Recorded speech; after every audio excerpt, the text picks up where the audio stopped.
అస్సలాము అలైకుం వరహమతుల్లాహి వబర్కాతు. ప్రియ సోదర సోదరి మండలారా, ప్రవక్త ప్రవచనం కార్యక్రమంలో భాగంగా ఈనాటి హదీసు. ఒక వ్యక్తి మహాప్రవక్త ముహమ్మద్ సల్లల్లాహు అలైహి వసల్లం వారితో ఇలా నివేదించుకున్నాడు. దైవ ప్రవక్త, మా బంధువులు కొందరు ఉన్నారు. నేను వారి పట్ల గల వారి హక్కుల్ని నెరవేరుస్తూ ఉంటాను, కానీ వారు మాత్రం నా హక్కులను ఖాతరు చేయరు. నేను వారి పట్ల ఎంతో మంచిగా ప్రవర్తిస్తాను, వారు మాత్రం నా ఎడల చెడుగానే వ్యవహరిస్తారు.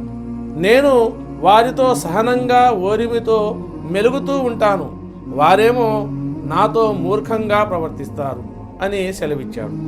అది విన్న మహాప్రవక్త ముహమ్మద్ సల్లల్లాహు అలైహి వసల్లం వారు, నీ ప్రవర్తన నీవన్నట్లే ఉంటే నీవు వారి ముఖాలకు మసిపులుపుతున్నావు.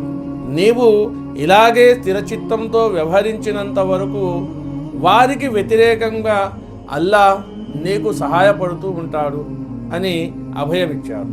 సోదర మహాశివులారా, బంధువుల మధ్య ఒకరి పట్ల ఒకరికి కొన్ని హక్కులు బాధ్యతలు నియమించింది ఇస్లాం. వాటిని నిర్వర్తించటంలో ఏ పక్షం వారైనా ఉపేక్ష చూపరాదు. ఇక్కడ ముఖాలకు మసిపులమటం అనే అరబీ నానుడి పరాభవ సూచకం అన్నమాట. నీవు నీ బాధ్యతల్ని నెరవేర్చుతుండగా వారు దానికి విరుద్ధమైన రీతిలో వ్యవహరిస్తే అది పరలోకంలో వారికి పరాభవానికి కారణమవుతుంది అని దీని భావం.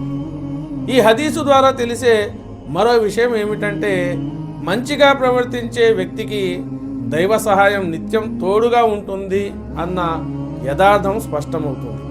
కనుక సోదర మహాశివులారా, బంధువులు మన పట్ల ఎలా వ్యవహరించినా మనం మాత్రం వారి హక్కుల్ని నెరవేరుస్తూ వారితో మంచిగా మసలుకొని జీవించే అవకాశాన్ని ఆ దైవం మనందరికీ కలుగజేయాలని కోరుకుంటూ మరొక హదీసుతో మిమ్మల్ని మళ్ళీ కలిసే ప్రయత్నం చేస్తాను. అంతవరకు సెలవు. అస్సలాము అలైకుం వరహమతుల్లాహి వబర్కాతుహు.